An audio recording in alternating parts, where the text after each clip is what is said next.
Welcome to the Freelance Journalism Podcast.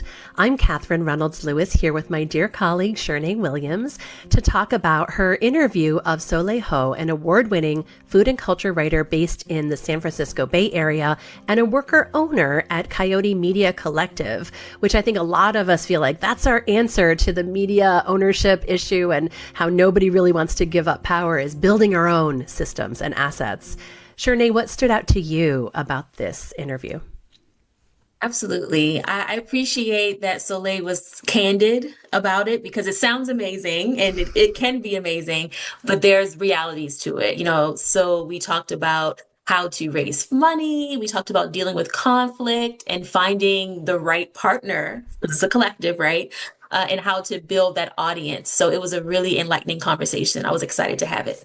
Yes, and Soleil's own career as a food writer and also author and chef and, doing events, all of those different revenue streams, I think will have a lot that folks can learn from as well. So enjoy. Hello, welcome to the Freelance Journalism Podcast. My name is Shernay Williams. I'm a longtime freelance journalist and entrepreneurship coach, and I'm happy to have you here.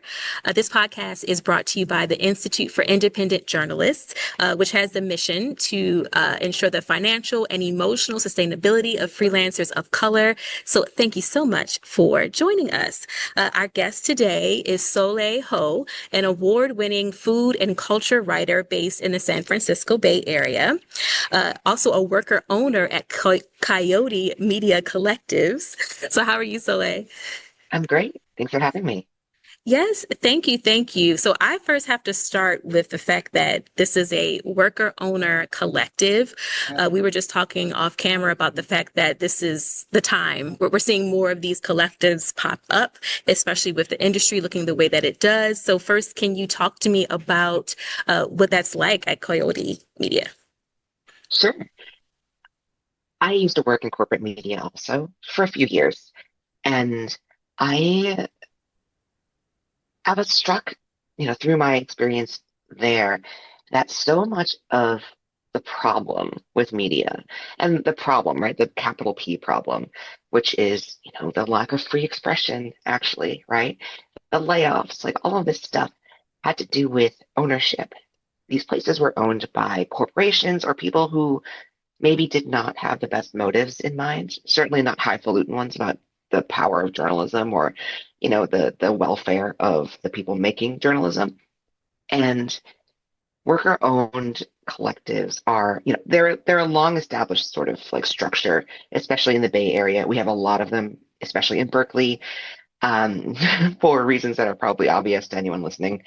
And, it's very much like similar to nonprofits. They're passion-led, also led with a sort of softly kind of altruistic motive. And they come with a lot of really interesting ideas about how to make decisions, right? It's not just this executive coming down from the top saying, like, we need to cover the weather, or something like that. Like, we need to cover the weather of the Boston suburbs. It's more just like, we're all going to talk together, make a decision, vote on it, and then, implement, right? And it's so much slower than a usual newsroom. But Interesting. yeah, like when you stop to ask for people's opinions, right, versus just like doing something unilaterally, it's going to take time. And I think that's actually like good time as well. Like we are gut checking ourselves. We are making sure this is something that we're all like behind. And then maybe we have feedback on projects like after they've been done, like, hey, like maybe we could have done this better. Let's talk about it. We decide where we spend our money, which is hugely important, right? We're not just spending it on like AI and like making these decisions and then communicating them afterward, right? Like it's all like part of a process. Um, and we've also been inspired by fellow worker owners in the journalism world at outlets like Defector, Hellgate in New York City, Racket in Minnesota, Range in Spokane, Washington. There's like so many of them now. And some of them are topical, like Aftermath, which covers video games, and some are more regional, like us. And what you're seeing largely is people that worked for corporate media, like Vox, for instance, Eater, Kotaku, whatever, right? Like Deadspin, famously, being laid off or just leaving out of frustration and then saying, like, we can do something better than this. At the very least, if we go out of business, it's our fault and we know it, right? It's not just some mysterious reason that we'll never be privy to. And I think it's changed the landscape in really interesting ways. It's also engaged readers in really awesome ways as well. People feel more invested when we talk to readers and when our colleagues talk to their readers. The fact that the places are worker owned is a big factor in getting people to subscribe, and that's really encouraging. Is encouraging. And so, how would you recommend someone who is interested in starting a worker owner collective? Where should they start? How can they start to build those relationships with people that they are thinking could be good partners for them? I really think that it's super important to find people that are not just passionate about journalism, right? But also are willing to do the dirty work. And when I say dirty work, I mean like who is going to post stuff on social media? Who's going to put together the budget? Who is going to put the actuals in the budget every month? Who wants to be in charge of payroll? Stuff like that, where it's not just the sexy stuff, right? It's like also just the day-to-day chores that make it run. I used to work in the restaurant business as a chef, and I will tell you there are a Hence the lot of, background. yes, right? I've got a background full of seafood, right? And my Zoom calls. And the thing I encountered a lot with like newbies who were like interns, right, coming from culinary school or whatever, was they just wanted to be the Bobby Flay, right? They wanted to be like the big name chef, putting the little like garnishes on at the end. They wanted to be Thomas Keller, but they didn't want to get rid of the dead rats, right? They didn't want to clean the toilet. That stuff you have to do too in restaurants, right? Even as a chef, I did the dishes. I covered for the dishwasher when they were sick, right? I did a lot of the like yucky stuff. I smelled the rotten milk. Um, in a cooperative, you would need to be upfront about that. Like this ownership is different from being an employee. It means getting rid of the dead rats too. Yes, and everybody has to be willing to, like you said, do the unsexy work, if you will. So you brought up budgets, right? And so that's a question too. Did you all raise money? Well, let's just say this. How did you raise money and how is the budget structured? Yeah. So I would say like the majority of cooperatives ask members, like worker owners, to pay in a little bit, just one, demonstrate commitment, and two, just give people a sense of ownership, right? Like it's like you're buying a share, but the price of the share never changes. And so that's like member equity. And so we raised a tiny bit of money from everybody. The fee was $3,000 because it felt like that was a nice chunk, but it wasn't like, nothing. Um, and we did a crowdfunding campaign at the beginning in the summer of 2025 and basically framed it as like you're pre-buying subscriptions to this thing that you've never seen.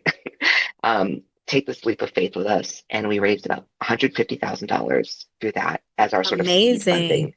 Yeah, yeah. So that has sustained us to kind of get to a place where we can like rely more and more on like recurring revenue from members. But it was a really great head start that we got. So what's the most exciting aspect, do you think, of building this organization? I think the freedom of not being worried about being fired for saying what, we want to say, whether that is about sort of capitalism, right? About the sort of billionaires that like run a lot of stuff, especially in the Bay Area, or about like the stuff that's happening in Palestine and Israel, right? Like there's a degree of restriction on what you can say. And I know my friends listening here who have written for the New York Times could attest to this, right? We could talk about trans issues or, you know, genocide and things like that, where you worry, like, am I going to be blacklisted for saying this? Or will that just be struck entirely from my draft? And I have to say that is the most satisfying thing about doing this on our own is just we are accountable to ourselves. Of course, we have lawyers on hand in case of, whatever stuff might come our way. But yeah, just knowing that we can trust that and trust our judgment on these things that we know to be true, I think is really important. And did anyone on the team already have some type of business experience, or were you a part of any accelerators or journalism support organizations that have been instrumental for you? Oh, yeah, that's a great question. I have a long list. So, our fiscal sponsor is the Tiny News Collective, who are so amazing and supply so much training and consultation and coaching, and of course, fiscal sponsorship so we can get grants, which is super important. They helped us with like writing a media kit, or even getting us set up on our website, which we use Ghost for, which is a nonprofit. And I highly suggest anyone who wants to do an independent project go with Ghost. It's not VC run. Certainly it does not platform Nazis as exuberantly as Substack, for example. And it's open source, so you can do a lot of like really interesting stuff and like make a lot of your own tools with it. And I also had the fortune of being a part of the Optima Entrepreneur Cooperative's training. And so they are based in Oakland. They train up entrepreneurs who are BIPOC, who are like maybe new to this stuff. And so they walk us through budgeting and making a business plan and doing financial projections, like all of that stuff, but in a way that like empowers you to actually do it yourself. You can go to them for advice, especially with cooperative stuff. But they really help you kind of, soar on your own as well. And I will say the support of fellow cooperatives has been instrumental. Folks like the people at Defector, for instance, or Hellgate, or there's a sort of independent media consortium that's starting to form of like other cooperative newsrooms. Everyone is so open-handed with their operating agreements or bylaws or kind of policies that they've come to form after, going through gauntlets of their own kind of storming. And that's been super, super important too. And just, yeah, invaluable for us. I'm so happy to hear about that collaborative mindset that you're experiencing because, not a lot of journalists come in with business experience, right? Or business training, which I'm advocating for. I'm advocating for journalism schools to teach this now. So that is really exciting to hear. I know something else that comes up a lot when people are starting a collective or any business really. Do we want to be nonprofit? We want to be for profit?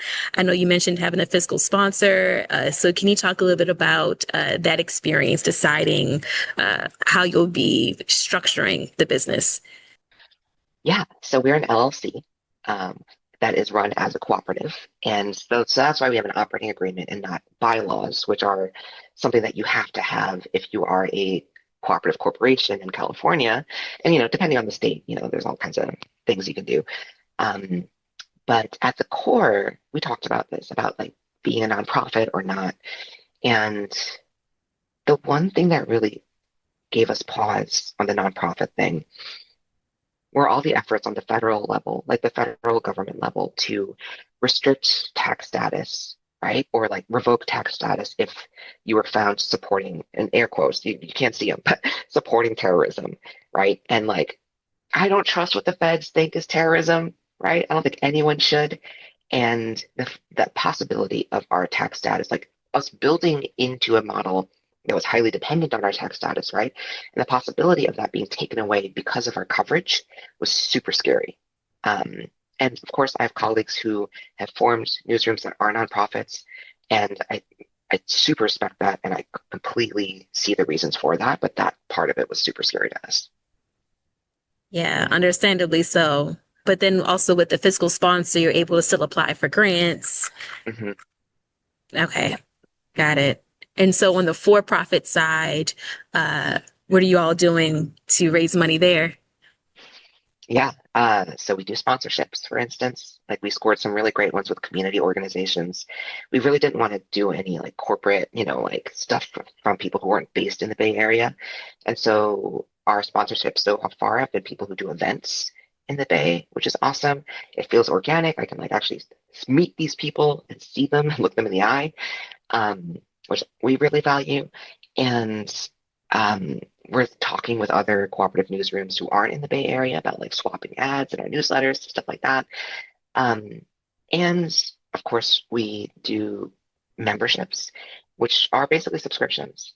We have a paywall, and at the same time, we do allow people to look at stories for free, certain number of stories a month. Plus, there's like a few stories that are more service oriented that are always going to be free.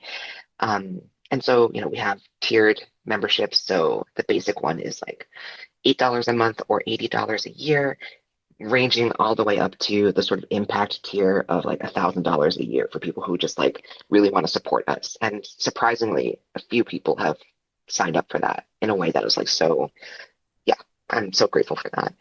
Um, but yeah, besides that, we are working on getting merch kind of set up. We've had high demand for hats. So Interesting. yeah, Hat, figure not that out. sweatshirts or, anything else. Hat specifically. People love a hat. Yeah. Well, you're also in California, so I understand you don't need the sweatshirts. But yeah, so you also talked about readers being engaged with the idea of a worker collective. So can you talk about that feedback that you're getting from them? Yeah. And so part of what we do too is like we table at places, of course, like we do outreach. We really try to like get out in the community. And once in a while, people will pay for a subscription on the spot, or subscribers will come up to us and say, like, oh my God, like we really wanted to meet you. And, I always try to ask, like, why did you decide to pay?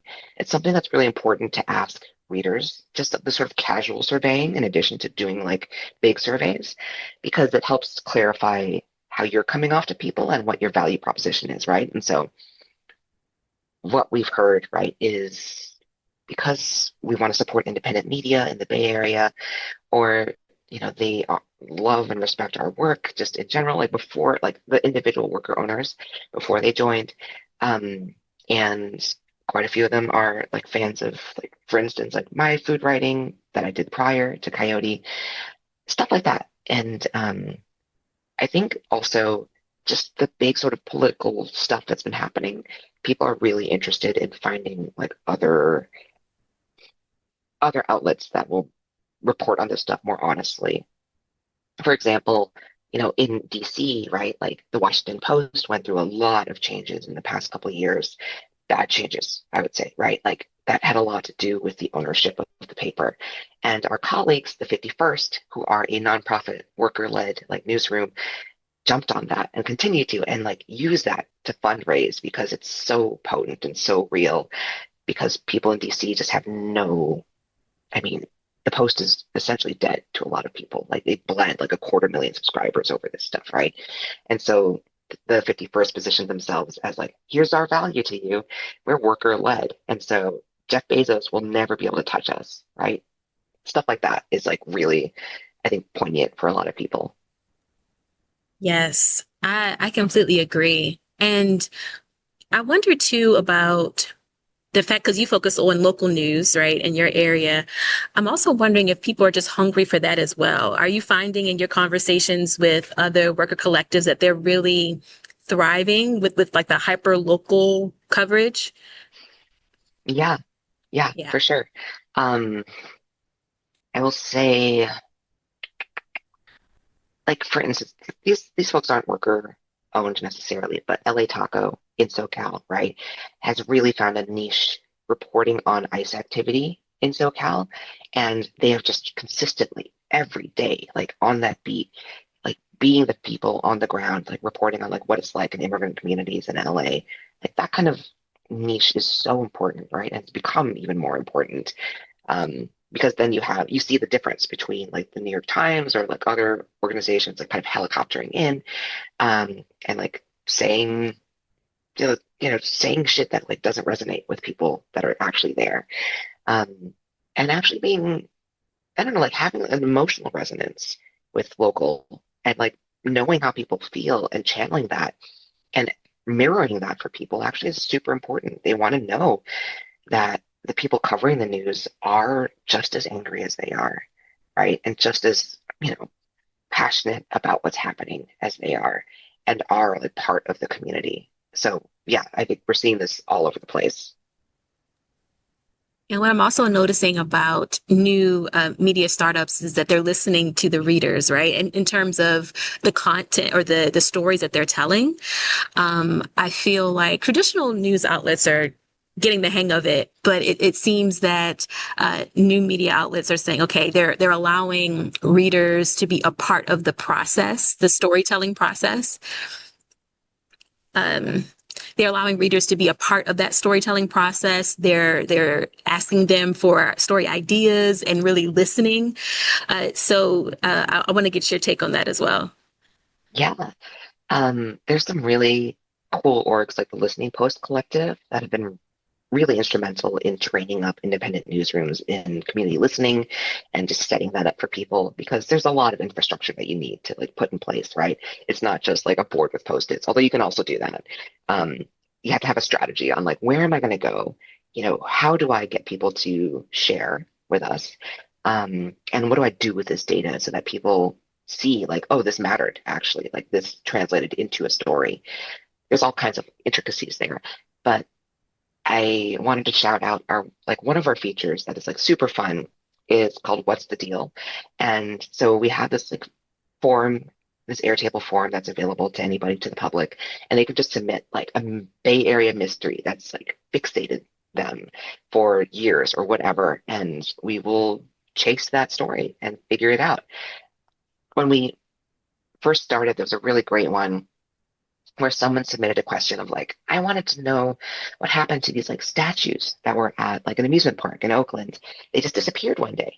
And so one of our reporters, Rio Eveleth, like chased it down and found them and did a story where they brought the reader with them on a field trip to like find them. And it was a really, Wow. really great story. That is so exciting. I love that. That's what we need. Yeah, that gets me really excited. Okay, so I think you might have touched on this a little bit when you talked about the process of like everyone agreeing to the types of stories, but how does that work? So say one of you has a nice story idea. Do you then workshop it together? What's the process of getting it to fruition? Yeah. So we've learned a lot. Like in the past, we've been doing this for 9 months now. And each time we just take what we like and then like bring it forward, maybe ditch what we don't like about process, right? And so far, what we do is if we can find, like, we'll pitch each other on like Friday, for instance, and say like, hey, like, do we like this? People are like, thumbs up, great. Does anyone have any like objections, right? Like that's the time for like, oh, like maybe we lean off on this because I just saw like, this other outlet covered this in the same way. Like, can we rework this, right? And what leads the story forward is if someone says like, okay, I'll be the editor, right? Like we take turns, we edit each other. And then we keep going, we update each other on stuff like that. So far, we kill a lot of stories too, based on maybe there's just too much coverage or we can't think of an original angle. We're still figuring out like what is a coyote angle on stuff. And, that is something that is always kind of in the process of developing. But with every story, I think we get our reps in, and learn more and more and more about like what works for our own efficiency, our own production, and also just furthering our mission as well. And I think I'm trying to think. I think like for freelance work as well, like we together have sort of refined our criteria for like what we want from freelance work because our budget's so small. Um, like what are the sort of hoops that a pitch will have to jump through in order to feel like, okay, we can devote our piddly amount of money to this one for the month and then like feel good about it. Yeah. Yes, so you brought up the freelancing, so definitely was going to go there. But first, I want to talk about the fact that, I mean, you've been a freelancer for a long time as well. So can you talk about how you've made it a sustainable living, even outside of your work, right, with Coyote? Yeah. Um, so, for 10 years, I was a restaurant worker first, and I freelanced on the side as a writer as well. And, I paid the rent by cooking and waiting tables for a long time. This was in like the 2000s to 2010s. And yeah, that's how I sustained myself, right? It's like just not thinking about writing as my career necessarily. And it was just like the thing I did because I cared about whatever I was writing about. And honestly, it wasn't a financially sustainable thing for a very, very long time. I did a podcast as well. I like co-started a podcast in 2016 as well, which helped a lot with like kind of awareness and exposure and all of that stuff. But we made maybe like $1,000 in the lifetime of the podcast, right? Great. Just to pay for space and pay for like producing and all of that stuff. Um, and it wasn't until 2018 that I decided, okay, I want to just try it. I want to be a writer full time.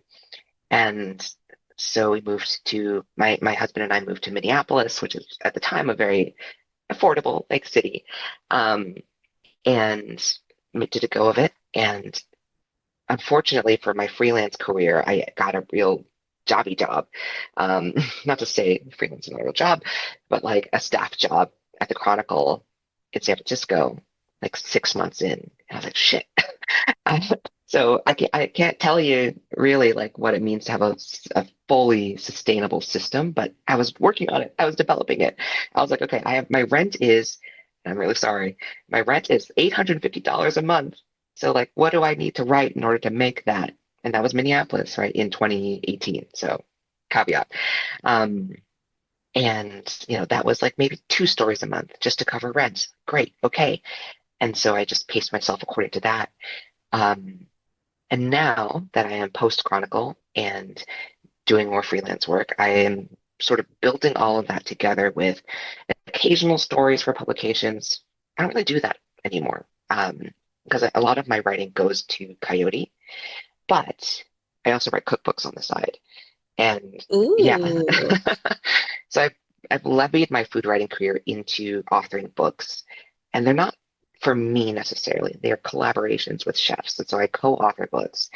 Um, so, there's a chef that really wants to write a cookbook, but like they don't have time or they're not really a writer. So they employ someone like me to help sort of build out the prose of the book. And it's nice, right? Like cookbooks, they pay in generally three blocks. If it's like got a publishing deal, you get paid a third of the fee on the signing of the contract, a third on delivery of the draft, and then a third on publishing day, right? And so it might look like a nice lump sum, like maybe a job is like $50,000, right? You're not going to get that all at once. You're going to get it in installments. And so don't quit your day job, but it's a nice thing to just anchor your financial reality around. Absolutely. It's at least consistent and you know when it's coming. And that's so important, I think, for freelancers to hear, though, to think outside the box when it comes to, creating these multiple revenue streams to support your freelancing. So that is so important to hear. Um, what other advice do you have for freelancers who, just in general, or freelancers who also are interested in writing about food? Oh man. So a few things. If you are listening and you want to start a worker-owned cooperative newsroom, know that most of us just in that world, that's not our full-time job. Like a lot of people supplement that with other things. Defector, which is like the big kind of gorilla in the room, they started during lockdown and they started with unemployment checks that were like very, very nice coming in and sustaining their operation. So they didn't have to pay themselves for a while in order to build that organization. We don't have that luxury now. So just give yourself some grace there. Like it can't be the like super, super high paying job right now. Um, you're going to have to really put in a lot of sweat equity for now, for a while. Um, for food writers and people who want to do that more, I would say there are a lot of really interesting independent, smaller kind of publications out there that could be worth your while on pitching.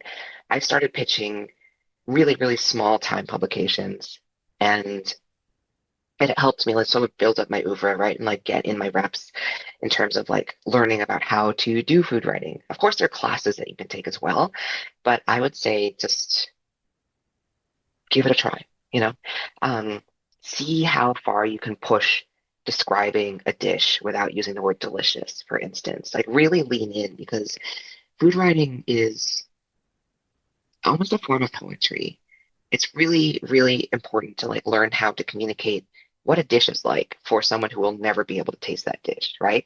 Mm. To me, that's the most satisfying part of the whole genre. And making them wish that they could, taste this dish. Yeah, yeah, like each dish is like a puzzle that you're trying to solve with words. How do I communicate this in a way that is so, because dish, right? Like food is so ephemeral, so temporary. Like how do you capture that? hmm Beautiful. Okay, so we have to talk about AI. It's everywhere, right? I know you wrote this piece, almost getting slapped by AI. Uh, uh, So can you tell us a bit about that story and just your overall yeah, views on how AI's impact in journalism? right. So for a while, Coyote had a completely open pitch form, and we were really excited about all the pitches that were coming in. And then we realized quite a few of them were just generated from AI. Um, Probably there was a person behind them, right? But like all the content, I think what they did was they just put our sort of pitch guidelines into, an LLM and just said like generate a pitch that Coyote will take, right? And these folks had no community, no place in the community. They weren't from here in any sense of the word. They had no contacts, but they lied. They misrepresented themselves and said like I am in touch with so and so and so and so. I can take photos. This thing is happening, even though the things they were reporting on were false. They were not true. They did not happen. Um, and Insane. it sucks, right? Because it makes you think as an assigning editor, like, are any of these pitches real, right? Like someone could send us a pitch and you spend way too much time thinking, is this a real person? It breeds distrust in a way that is like so toxic and so just not healthy for anybody and a terrible environment for freelancers because you just think like I don't know if you're real and we don't have time to read about everyone's background or dig into like their social security numbers like I did in this piece. It's so much easier to just shut off the pitch form and then reach out to people that I know are human beings because I've seen them in real Yeah. life. And that sucks, right? Like I want us to be able to be open to anyone and everyone, but AI has so polluted that landscape that it's just for a worker-owned newsroom that has very little capacity to do that kind of detective work. It's just not sustainable for us. And that impact is so bad. I mean, I regret that a lot, but there's not a lot we can do right now, especially if someone is still just like manually like cutting and pasting text, right? That is just from an LLM. There's no filter that you can create to erase that. And we Yeah. have a very clear anti-AI, stance in our pitch guidelines. And yet, right? Yeah, it's insane right now. But so happy to hear that you all are still there creating quality journalism. That's definitely what we need in this world, as you know. So any final thoughts before we wrap up about anything that we talked about? Collectives, freelancing, food, any final thoughts you want to share for people who are listening? Um, hmm, hmm. I think the thing that very few people talk about when it comes to forming a worker-owned newsroom, which feels very utopian, right? It feels like, oh, my dream is to do this, right? Is just what I've learned from the people that like are mentoring me and other cooperatives is that you need to plan for your first big fight. Ah, You can't control how people act or feel, but you can at least like have something in place in case that happens.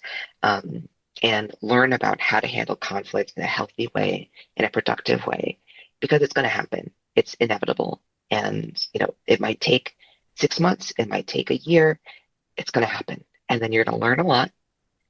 Um, but just don't don't think it's not going to happen to you because it's going to come over who knows what. yes. And what does that planning look like? Like, do you have procedures written down, or how do you plan for that? Yeah, I mean, you have to decide too at the start, like, are we a nonviolent communication kind of house, right? Are we a like we're all just going to vote people off, like Survivor kind of house, right? Like, have that talk about like, what do we want to do? For us, like we find a lot of resonance with nonviolent communication because we're touchy-feely Bay Area people. It's slower, I will say. It takes more time. And so you need to decide, is that time I have or want to spend on conflict? For us, I think it's really important to just understand that we are living in times that are really difficult for a lot of people. There are a lot of factors externally that cause people to show up in different ways. People, especially in journalism, have a lot of trauma that they carry with them as well. And, figuring out like where individuals' responsibility lies in processing that trauma and figuring out how an organization can kind of be trauma informed in the way it deals with relations among staff. I think it's unique to every org, and you just need to kind of hash it out with people before things get heated. Great advice. I feel like you all have gotten so far for just 9 months of being in business. Yeah, it feels like a pressure cooker in a lot of ways. I think also just, again, like the times we live in, right, have made things so much more urgent and just ridiculous. Yes. So what does the future look like in an ideal world for Coyote? The next, what do they say, 5 years? Oh man. I hope we're still here in 5 years. I think people are really excited about expanding our coverage to really truly cover the whole Bay Area. Right now we do our best to cover. It's just a huge, there's many counties in the Bay Area. And I think what we want to do as well is like expand our like cadence of publishing as well. Each story is just so much work, of course, and we want to like really maintain a level of quality and care with each one. So hopefully we can scale up a little bit on that one. But really, I think just finding sustainability financially is my like baby wish, and I hope we get there. Thank you so much. And so where can people go for more information about what you're doing? Let's say our website or the best way to reach you. So our site is at coyotemedia.org. You can also just peek around at my website if you feel like it for some reason, which is soleilho.com. Wonderful. Thank you so much, Soleil. Thank you. And thank you for listening and or watching. I'm Shernay Williams. See you next time. The Freelance Journalism Podcast is a production of the Institute for Independent Journalists. Our mission is the emotional and financial sustainability of freelancers of color. Learn more about our work at theiij.com and use the code POD10 for a discount on our annual conference and other events open for registration now. That's POD number 10. And please leave us a review on Apple Podcasts or like and subscribe to our YouTube channel, or both. You can find our free webinars and other offerings on YouTube. And your recommendation and sharing with friends is the greatest compliment and helps us discover new listeners. Thanks for listening.